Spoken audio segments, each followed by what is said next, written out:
We are talking about a philosophical question. I mean, there's kind of a research that we have started 2 years ago asking how does ethics come with the changes of dealing with the world in data? And the very basic philosophical question, one of the Greek maxims of classical Greek philosophy is know thyself. But how would we know ourselves? It's asking the question, who am I? And there's two ways to approach this question. One is, I could think, reflect, who am I? And dig into myself. The other way might be more enlightening, is ask others. So who do you think I am? So who is that me? And even more interesting than the representation that someone else has of ourselves is seeing on what is this judgment based. So what makes people think, who am I? And understand what's the traces, what's the evidence, the observations that brings people to seeing us one way or the others. And speaking of evidence, traces we leave behind now is much richer. So every one of us gives huge amounts of data that tells a story about ourselves. Yes, and obviously companies like Facebook make use of that. Facebook deciding what's relevant to me seems to have a pretty good idea about who am I. I mean, I might not be that sure which posts I really like or not, so Facebook decides on my behalf. The bad thing about Facebook in particular is that's totally obscure. We have no access to how they make their judgment. We can experiment around. We can just post things and see how the algorithms react to our actions, but that's very limited. And Facebook might change their algorithms, as also Google does. Everyone who is in search engine optimization knows that the annoying thing, once you have created your spam website, and Google changes again their algorithms, how to rank content. This is an example that I did some time ago. On the left-hand side, you see a query done in that's Internet Explorer running on a Windows machine. And on the right-hand side, you see Debian, Linux, and on top of that, Mozilla browser. Well, the Internet Explorer and Microsoft's operation systems, that gets you mainstream media crap. Debian and Mozilla gives you deep, technical, nerdy stuff. So you pretty much see how Google does that. So Google clearly sees, well, Microsoft users are not that interested in using in the technicalities. They can use Fox News and things like that. And the problem with that is I might just accidentally use a Windows machine to do this query. I mean, it's just a client. It's not myself accessing that. How would I tell Google that it is not me on that Windows machine or it is? There is no dialogue. And I can't influence the content that is filtered in that way. I would just get feedback, all the things that Google thinks from behavior of other people that look a bit like me, and I would not have a chance for serendipity to escape that. Well, not really true. Google is a bit more open than Facebook, and if you have a Google account, like a Google Mail account or so, you can access your advertising profile and object to the criteria you are targeted against. This is a very recent profile of mine, and I would say it pretty much matches my image that I have of myself. Some things are strange. I mean, Brazilian music, I don't know how that ended there. And also there is things that I would like to split. I mean, bars, clubs, and nightlives. I mean, I have nothing against bars. Nightlife, I don't know. Might be good, might be bad, depending on who sees that. So I have no access in the categories that Google uses to target me. But still, at least I can object things. So I would say that's a step in the right direction. Geospatial, that's more complicated, and Google is doing not a bad job here in deciding which route they send me. This is my daily commute to my office in Munich, and you see alternatives that Google offers me. The blue dotted line is indeed the way that I usually take. What I would expect from a company like Google, however, is that they would know me so much, so well, that they could say, well, in the morning, I'll give the quickest commute, but in the afternoon, he might like to just walk a bit, have a stroll, and I might show the more scenic route as the first choice. I mean, who of you has used Google now? I mean, you see how crappy the recommendations are still that they give, so, well, it can be more serious. Credit scoring is one of the most prominent examples. In credit scoring, that has real-life relevance. So people have an image of yourself. People see, for example, me as a credit risk or not. And usually I have very little knowledge how I can influence that. I might, of course, consciously choose how I spend my money. I might discipline myself to pay my invoices in time. And so I have at least a chance to positively influence that. And credit scoring also usually has some kind of governmental regulations on top of that. I would say 10 to 15 years ago, this was more or less the only data-driven image that we created and that would have real-life relevance for ourselves. Now, but with sensor data, Internet of Things, all the wearable technology, this changes dramatically.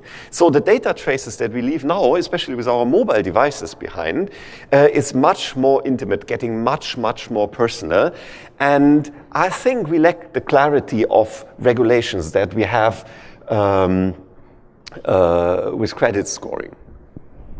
So the question is if we are able to actually do enough of regulation, because this is about quantified me, quantified self. It's about you and me as users actually putting data out there voluntarily.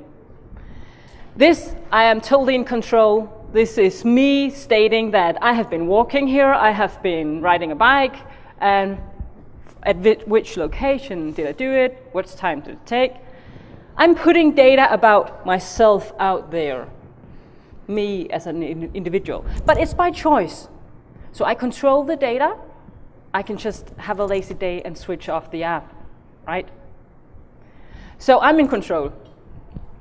But this is also me being quantified. Actually, it's not me, it's Jörg sleeping, but never mind, it's a sleep pattern. Still, I'm in control, it's on my device, I turn it on, and I could, of course, obviously turn it off some days, but I voluntarily put data about myself out there. What I don't know, which is partly uncontrollable, is I don't know how I'm going to sleep tonight. So I don't know which data I send out there. Data about my sleep, obviously. But I don't know which data. And it's not like I look at the pattern next morning going, oh, this I will post or this I won't. And I don't know what other people can actually make of this data. The data tells about me and my sleeping pattern, yeah. It can help me, maybe medically, for getting better sleep. Suggestions, what I should do, drink more coffee, go to bed early, could be somewhat good advice from me. But also, maybe someone take this data and say, people like you, with sleep patterns like you, tend to react like this or respond to the world like that. Maybe you would be interested in these patterns. Maybe this is your personality. And people, being you and me, using this stuff, have not really been aware of what we're putting out there. This one takes it one step further. It's still me being quantified. This is me spending money. Yay, easy part. I actually do, this is a service my bank provides for me. Every color can be split into subcategories. So I can see how I spend my money. Whoa, that's a service. I can see how much money I spend on food, how much on entertainment, and how much on my car. And from that, I can actually also maybe be a little wiser how I spend my money. I'm able to control the data partly because I'm able to reclassify some of the transactions. So I can look at a transaction and put it in another category. So I can control how the bank views me, but obviously I cannot delete a transaction. So if it's in there, I spend the money on how I choose to spend it. So from the bank's point of view, it's a service to me, and I view it as a service. But as a bank, as a business, it's also quite a huge opportunity because me as a customer interact and telling you what I'm doing, how I'm spending my money, and I choose to actually tell them, you're slightly wrong in your picture. So I'm making their data better.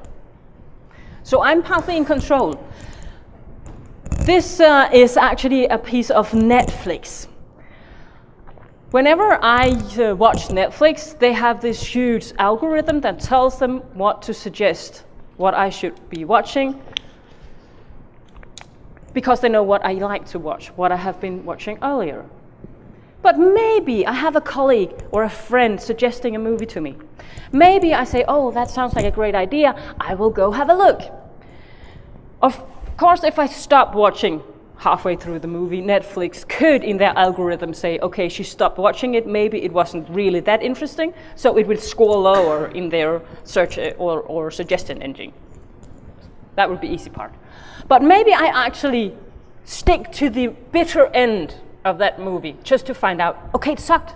I gave it a chance. It sucked. And there's nowhere for me to go to actually say, the picture, Netflix, the picture you paint of me is wrong. Or even worse, I don't know how many of you got kids, but I've got a couple of kids. And they sometimes forget to shift the profile.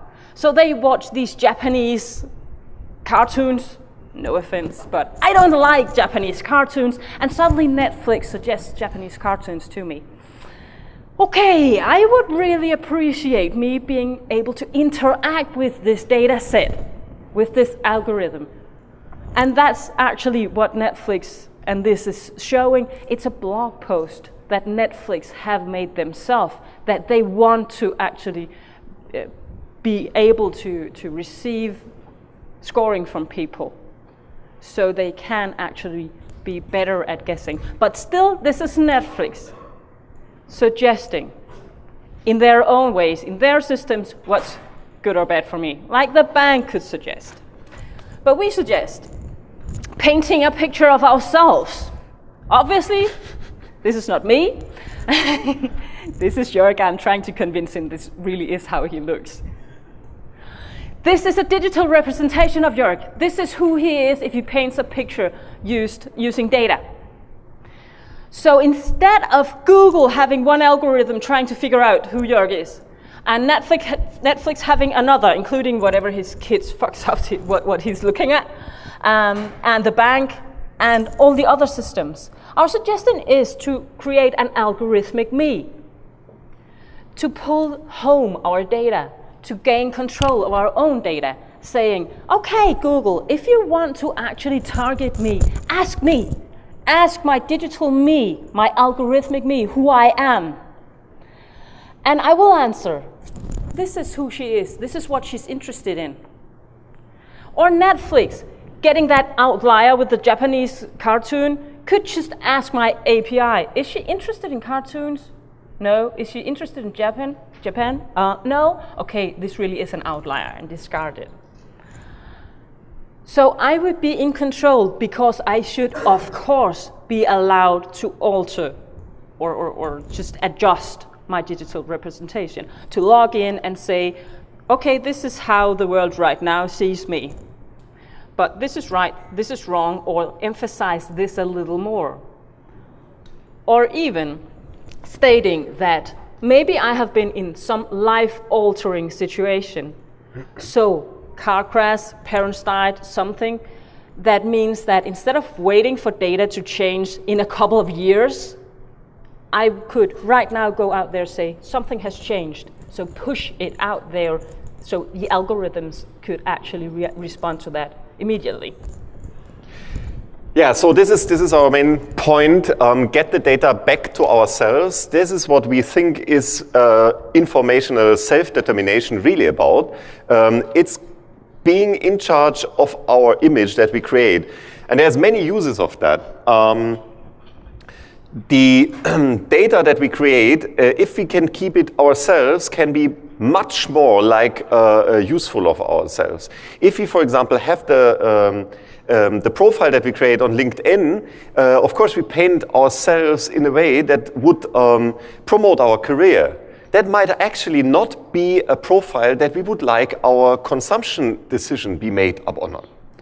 I mean, we should have a place to put this algorithmic image about ourselves that is as true to our needs as possible, but that can't be a proprietary silo. That can't be owned by a company. That should be owned by ourselves.